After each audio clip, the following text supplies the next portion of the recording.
Well, it says I'm live, but I can't see beans. Jelly beans or otherwise. I can't even tell. It looks like the camera's facing the right way. It is fog. Another glorious spring day in Ashtabula. And I don't know what the heck it's looking at. Get a good visual. Should have been. It says I'm live, but it's not showing a picture.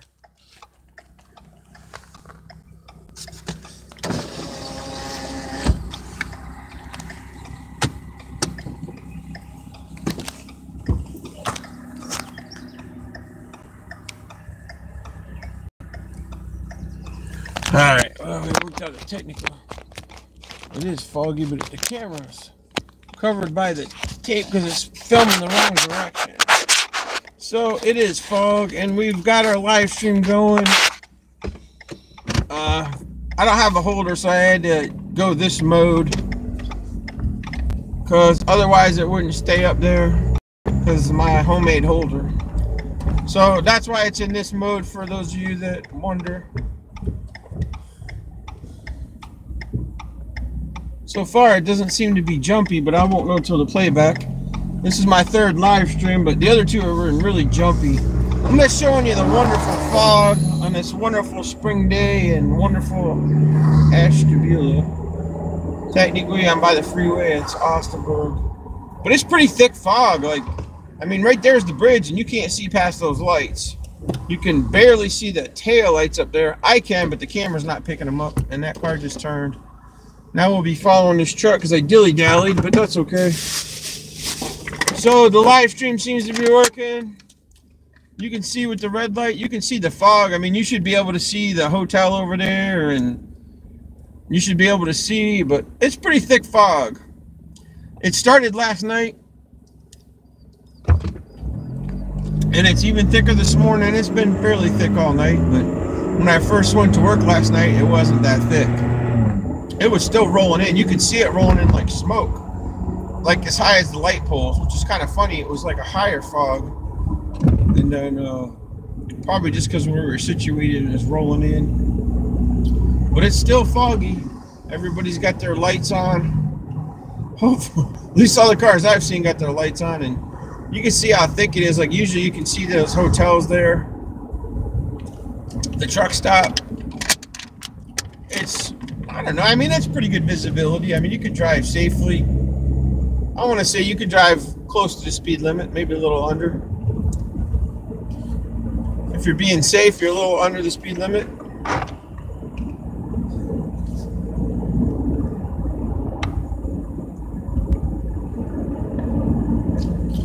So I just hope that it's not as jumpy as the last ones. I don't know if I need to update. My phone did update over the weekend. Like it was a 20-30 minute update. So it updated, something else updated, and then it had 56 packets of something else to update. So it literally took 20-30 minutes to update. And then after that, I was on the old Facebook, and it logged me out to that Messenger, and said when I logged in, it was somebody was trying to, they thought somebody was trying to get the information, and so I had to go to an alternate browser or log in alternatively, and that was a good 45 minutes to get back in there.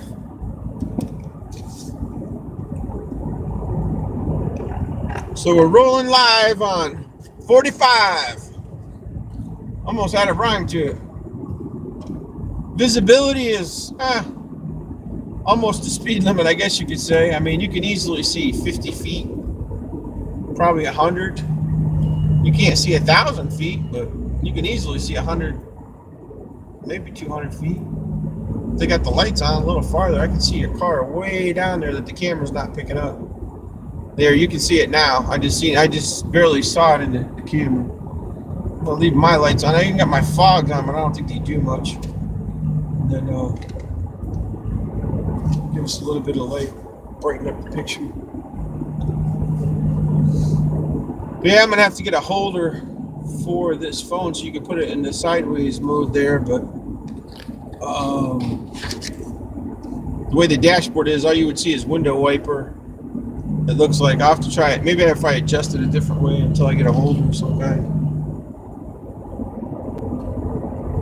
But I did the winter updates off and on, mostly through Facebook, and it was a lot smoother. So I'm trying to get this down pat to find out if I just need a different phone or if it's my signal. I mean, I got Cricket. So, I don't know. They seem to be pretty good. So just as the live stream's been jumpy, so I don't know if it's tower signal, yada yada yada. So this is just the fog report of May 14th. 6:30, well 6:40 now, a.m. 2018. This is the fog report. Everybody waiting, everybody going, everybody staying. It'd be nice to have the wider screen so you could see, but it's showing the main thing is this is the fog video, and that's what we're showing you, fog and conditions. And then, like I said, I won't know until I watch the live stream how it is. And you get a little bit of just off the side of the road that you know. It's lightening up right here, but it usually does. We'll see. I mean, it's potentially going to be worse by the lake. It's trying to like drizzle rain. So right now it's 53 degrees according to car temperature. According to my accurate car temperature thermometer, which is outside, 53 degrees, and it was trying to drizzle. Just a light drizzle. Like, you barely could tell it was drizzling. It was that light of a drizzle. It was almost like fog in the it was like the wet fog, more or less, is what it seemed like. Like there's just little spots on the window. So small the camera's probably not going to pick them up. I just turned the wipers on. This is the nice crossing. They really fix these ones nice. I'll tell you, whoever these guys are to fix these railroad crossings, oh my God, these are the best railroad crossings on 45 here that we've ever had. Knock on wood. Knock on whatever heck we got in this car to knock on. Because, like, it's the best railroad crossings. And, man, they never used to have them that smooth, so it's been nice. Even the one, they kind of did a patch job, and they did it over the weekend on this one up here. And they did an excellent job. Now, whoever did this intersection here, they got a big dip there, so you really have to slow down, and there's a big puddle sometimes when there's a rainstorm. But that used to be a really good intersection to cruise through, but there's such a big bounce there now. I'm surprised that they pave as often as they do, but then I see that the pavement doesn't last that long in some locations. So I really wish, of course, this guy's lost. He thinks that's the factory. Plus the car probably turned. His factory's there in the fog and he don't know it. Some of those GPSs they got, you think they would lean them right there. They pay a lot for professional GPSs. Now he's going to think this first driveway is his driveway, which it isn't. He has to go all the way to the second driveway. And they all do it. Every truck that comes up here that's never been here. He thinks he's turning in the first driveway because it says Mohawk. Oh, he can't go there. That's an employee entrance. Oh, it's going to take him a second to realize that. And then he's going to, So now he has to realize he's got to drive up farther where he can't see because of the fog. And now he'll pull off in this little thing up here where their receiving end is to this other building. I guess it's another company, the way they do it. Contractor. So that's all. Not a big deal. That's a normal occurrence with every truck that I've ever been behind up here. Especially in the fog. The fog's lifted here. Now we got a train. So the fog's lifted a little bit here, which is good. I think we're at a little bit higher peak here than up there, believe it or not. But this particular spot's usually lower, so maybe we're actually underneath the fog here, because from the freeway, it's actually a lot lower. So the fog is, for it to be that foggy at the freeway, it's a pretty heavy, dense fog. Of course, that's all those containers going back. I'm sure they're going back to the shipyard.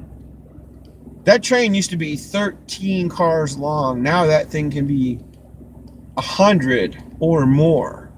I mean, those trains used to fly through here so fast with only 13 cars. Now there's so many people that ship their cargo by those trains. It's just a normal occurrence. It's I mean, I guess it's good for the train companies. And supposedly you can go all the way across country on a tank of fuel for a train because they're electric diesel engines. So it's got to be cheaper on freight than driving it all over the country if you can train it to one spot and then truck it in locally from your local hubs. I mean, it's got to be a little bit cheaper roundabout ways than wasting all that fuel. So that's a whole different story. We're not going to get into those other drive systems that we can get into, and then the hyperlink and loop and whatever they call it, the vacuum tubes that they want to do. Those are pretty neat, but I think they'd be better for public transportation at first. I just can't even imagine them shipping people across in a vacuum tube all the way across the country and then someday across the world. I mean, they said you can get across country from one end of the country to the other in like, I think it was like, I want to say, I thought they said 20 minutes, but it might have been an hour or two. Regardless, if you can get across the country in 2 hours in a vacuum tube, that's still pretty fast. And God, I mean, it sounds a little dangerous, but I don't know. If you ever look up that Hyperloop or vacuum tube travel, whatever it's called, I mean, I've heard about it like 10 years ago plus that I'm aware of, and I keep seeing posts for it more and more. So somebody's definitely going to be trying it for public transportation. And there's good and bad with that. For sure, you wouldn't have to worry about the fog if you're in a vacuum tube, as long as you got a computer guidance there. I hope that things are going one way, so there's no mixing up the pods. Because I'm sure you wouldn't even know it if you're traveling that fast. I don't even remember what they said the speed would be for you, and any hot spots or cold spots. I mean, unfortunately, people are going to drive faster when they get the technology, but it's going to be safer because most of the time, I would hope, unless it fails, it's actually going to show you where the pedestrians are, where the junk is in the road if a tree branch falls. And that's a whole different story. They kind of keep us back on technology sometimes. That's why we deal with some of this trifleness. You guys would have to research time and all that stuff. That's a whole different story. I don't want to bring all that up. But right here, the fog is really light. I mean, you got pretty good visibility until you get to there, and it's being pushed back over the lake, so I suppose that's a good thing. It's really lightening up. Of course, it's trash truck day, so I gotta remember to throw the trash out. It's way up there, I can see it. I don't think this will let me zoom. Nah, you gotta start. It did actually let me zoom a little bit. The fog looks worse in the zoom. There's the trash truck coming up. The picture's blurry though too, so.